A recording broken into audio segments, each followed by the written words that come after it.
Welcome digital marketers. आज की इस वीडियो में आप जानोगे टेक्निकल एसईओ के बारे में। टेक्निकल एसईओ होता क्या है, की एरियाज ऑफ टेक्निकल एसईओ क्या है, benefit of strong technical SEO क्या है, और अगर आपको एक टेक्निकल एसईओ एक्सपर्ट बनना है तो आपको कौन कौन से इंपॉर्टेंट पॉइंट्स याद रखने हैं। तो पूरा वीडियो कंप्लीट लास्ट तक दिखेगा, आपको बहुत ज्यादा नॉलेज मिलने वाली है। सबसे पहले हम बात करते हैं टेक्निकल एसईओ की। टेक्निकल एसईओ होता क्या है? तो टेक्निकल एसईओ में बेसिकली आपको फोकस करना होता है वेबसाइट की परफॉर्मेंस के बारे में, वेबसाइट की विजिबिलिटी के बारे में, सर्च इंजन रिजल्ट पेज पे। सो यहाँ पे आपको याद रखना है कि आपकी वेबसाइट पे लोडिंग टाइम क्या है, आपकी वेबसाइट का कंटेंट इंडेक्स हो रहा है, क्रॉल हो रहा है, या रैंकिंग हो रहा है, नहीं हो रहा है, आपकी वेबसाइट में और कोई इशू तो नहीं है, लोडिंग इशू तो नहीं है, आपकी वेबसाइट का मोबाइल पे यूजर एक्सपीरियंस कैसा है, आपकी वेबसाइट का परफॉर्मेंस क्या है। तो ये सारी चीजें आपको टेक्निकल एसईओ में देखनी है। तो टेक्निकल एसईओ बहुत इंपॉर्टेंट फैक्टर है। अगर आपकी वेबसाइट को रैंक करना है तो आपको फोकस करना होगा टेक्निकल एसईओ पे भी।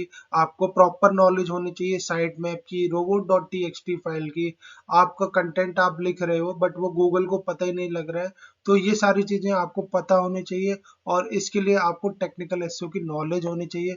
टेक्निकल एसईओ अगर आपका अच्छा होगा तो आपकी वेबसाइट की विजिबिलिटी और परफॉर्मेंस भी काफी ज्यादा अच्छी होगी।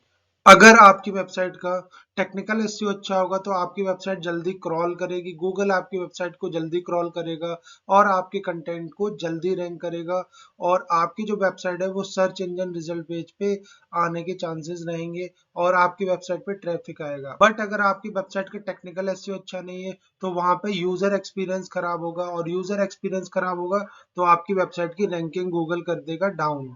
So now we are going to discuss about the key area of technical SEO.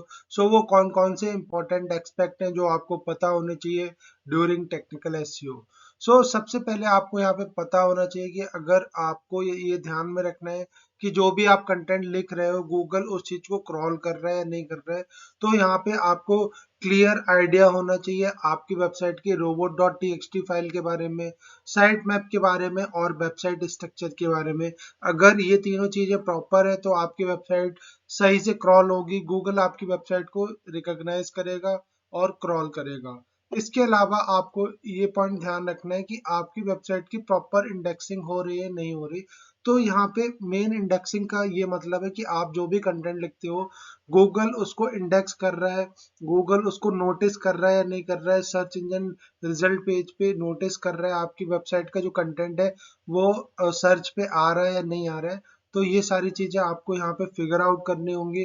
और यहाँ पे अगर कोई डुप्लीकेट कंटेंट है या नॉन इंडेक्स टैग है या कोई भी टेक्निकल एरर है वो आपको फिक्स करनी है। अगर आपका ये एरर आपने फिक्स नहीं करी तो आपका कंटेंट गूगल इंडेक्स नहीं करेगा। तो बेसिकली यहाँ पे इंडेक्सिंग आपका मतलब यही है कि अगर आप अच्छे से कंटेंट लिखते हो तो आपका जो कंटेंट है वो गूगल जल्दी रैंक करेगा और क्रॉल करेगा और वो उसको इंडेक्स करेगा। इसके अलावा हम बात करते हैं नेक्स्ट इंपॉर्टेंट पॉइंट की। तो नेक्स्ट इंपॉर्टेंट की एक्सपेक्ट है मोबाइल फ्रेंडलीनेस। तो आजकल जो सबसे one of the most important ranking factor है वो है mobile friendliness website, mobile responsive website, जिससे कि यूजर को एक गुड अमाउंट में यूजर एक्सपीरियंस मिले, उसका यूजर एक्सपीरियंस खराब ना हो। तो मेक श्योर आपको यहाँ पे फोकस करना है कि जो भी आप वेबसाइट बना रहे हो, जिस वेबसाइट पे काम कर रहे हो वो यूजर फ्रेंडली वेबसाइट हो, और यहाँ पे यूजर को एक सीमलेस एक्सपीरियंस मिलना चाहिए। इसके अलावा आपको ध्यान रखना है गूगल यहाँ पे प्रायोरिटी देता है जिस वेबसाइट का मोबाइल एक्सपीरियंस अच्छा होता है, और अगर आपकी वेबसाइट का मोबाइल यूजर एक्सपीरियंस अच्छा नहीं है तो आपकी वेबसाइट गूगल जल्दी रैंक नहीं करेगा। तो आपको यहाँ पे मेजरली फोकस करना है कि आपकी वेबसाइट मोबाइल रिस्पॉन्सिव हो।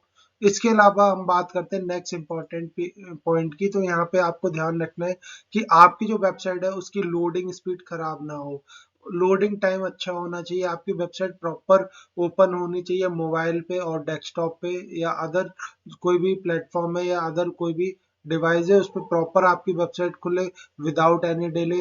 अगर आपकी वेबसाइट एकदम स्मूथली रन करेगी, एकदम स्मूथली ओपन होगी तो गूगल आपकी वेबसाइट को प्रायोरिटी देगा रैंकिंग में।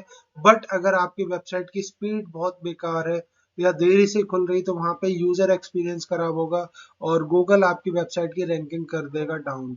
अब यहाँ पे हम बात करते हैं नेक्स्ट इंपॉर्टेंट पॉइंट की। तो यहाँ पे नेक्स्ट इंपॉर्टेंट पॉइंट है स्ट्रक्चर डेटा। तो यहाँ पे आपको ये ध्यान रखना है कि आपकी वेबसाइट का जो डेटा है वो स्ट्रक्चराइज हो, और यहाँ पे आप स्कीमा मार्कअप का यूज कर सकते हो, जिससे कि गूगल को और ज्यादा इंफॉर्मेशन मिलेगी आपकी अपनी वेबसाइट के बारे में, और वो आपकी कंटेंट को और ज्यादा रैंकिंग में प्रायोरिटी देगा, और यहाँ पे और ज्यादा इंफॉर्मेशन गूगल समझ पाएगा आपके वेबसाइट के बारे में, आपके कंटेंट के बारे में। अब यहाँ पे हम बात करते हैं नेक्स्ट इंपॉर्टेंट पॉइंट की। तो यहाँ पे वेबसाइट सिक्योरिटी आपकी होनी चाहिए। मेक श्योर आपकी वेबसाइट पे HTTPS और SSL सर्टिफिकेट होना चाहिए, क्योंकि आपकी अगर वेबसाइट सिक्योर नहीं होगी तो गूगल यहाँ पे आपकी वेबसाइट को रैंक नहीं करेगा। तो आपको ध्यान रखना है कि आपकी वेबसाइट सिक्योर भी होनी चाहिए, जिससे कि यूजर का डेटा है ना सुरक्षित रहे। अब यहाँ पे हम बात कर लेते हैं benefit of strong technical SEO. Now we are going to discuss the benefit of strong technical SEO. अगर आप अच्छे से टेक्निकल एसईओ करते हैं तो आपकी वेबसाइट पे क्या क्या इंप्रूवमेंट होंगे, क्या क्या बेनिफिट होंगे। तो सबसे जो मेजर बेनिफिट है वो है इम्प्रूव सर्च रैंकिंग। तो आजकल हर कोई अपनी वेबसाइट रैंक कराना चाहता है। अगर आप कंटेंट कितना भी अच्छा लिख लो, कितना भी अच्छा बैकलिंक बना लो, बट जब तक आपका टेक्निकल एसईओ अच्छा नहीं होगा तब तक गूगल आपकी वेबसाइट को रैंकिंग में प्रायोरिटी नहीं देगा। तो मेक श्योर अगर आप अच्छे से काम करते हो तो आप गूगल आपकी वेबसाइट को रैंक करेगा। अब इसका जो नेक्स्ट इंपॉर्टेंट बेनिफिट है वो है एनहांस यूजर एक्सपीरियंस। अगर आपकी वेबसाइट जल्दी से लोड हो रही है, फास्ट लोड हो रही है, तो यहाँ पे यूजर एक्सपीरियंस अच्छा होगा। अगर यूजर आपकी वेबसाइट को स्मूथली एक्सेस कर पा रहा है मोबाइल पे, तो ये आपके लिए एक बहुत ज्यादा प्लस पॉइंट है। इसके अलावा नेक्स्ट इंपॉर्टेंट जो बेनिफिट है वो है इंक्रीज वेबसाइट ट्रैफिक।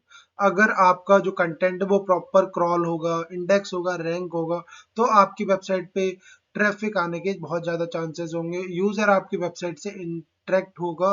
तो मेजरली ये तीन मेजर बेनिफिट होते हैं, और भी बेनिफिट है, but broad majorly benefit, core benefit यही होते हैं टेक्निकल एसईओ के। अगर आपको सच में एक टेक्निकल एसईओ एक्सपर्ट बनना है तो आपको ये चीजें ध्यान रखनी है। तो जो सबसे पहला है वो है रेगुलर ऑडिट। तो आपको रेगुलरली मॉनिटर करना है कि आपकी वेबसाइट में कोई इशू तो नहीं है। तो इसके लिए आप गूगल सर्च कंसोल का यूज कर सकते हो। गूगल सर्च कंसोल आपकी वेबसाइट के मेजरली जो टेक्निकल पॉइंट है या टेक्निकल एरर है उनको फिक्स करने में हेल्प करता है। तो यहाँ पे आपको रेगुलर ऑडिट करना है कि आपकी वेबसाइट का साइट मैप सही से सबमिट है या नहीं है। कोई कंटेंट आपका पब्लिश आपने करा बट वो गूगल ने क्रॉल नहीं करा, तो वो आप क्रॉल करा सकते हो। तो बहुत सारी चीजें होती हैं टेक्निकल एसईओ में जो आपको मेजरली पता होनी चाहिए, और आपको time to time SEO audit भी करना है, टेक्निकल एसईओ ऑडिट भी करना है, जिससे कि आपकी वेबसाइट के बारे में जो भी मिस्टेक्स हो वो आपको फिगर आउट हो और आप उसको फिक्स कर सको। इसके अलावा जो नेक्स्ट इंपॉर्टेंट पॉइंट है वो आपको पता होना चाहिए कि लेटेस्ट टेक्निकल एसईओ ट्रेंड्स कौन से हैं, जिससे कि आप अपनी वेबसाइट की स्पीड ऑप्टिमाइज कर सको और गूगल पे अच्छी रैंकिंग आप है ना लॉन्ग टर्म तक स्टे कर सको। इसके अलावा आपको यहाँ पे फोकस करना है कि आप एसईओ कोलैबोरेशन भी कर सकते हो। समटाइम्स अगर आप मिलके काम करते तो किसी एजेंसी या एक्सपर्ट के साथ, तो यहाँ पे आपका जो टेक्निकल एसईओ है वो इम्प्रूव हो सकता है, और आपको भी काफी ज्यादा सीखने को मिलेगा। अगर आपकी कोई बड़ी वेबसाइट है, कॉम्प्लेक्स वेबसाइट है, तो आप दूसरों की भी हेल्प ले सकते हो। आप खुद भी सीख सकते हो और दूसरों को भी सिखा सकते हो।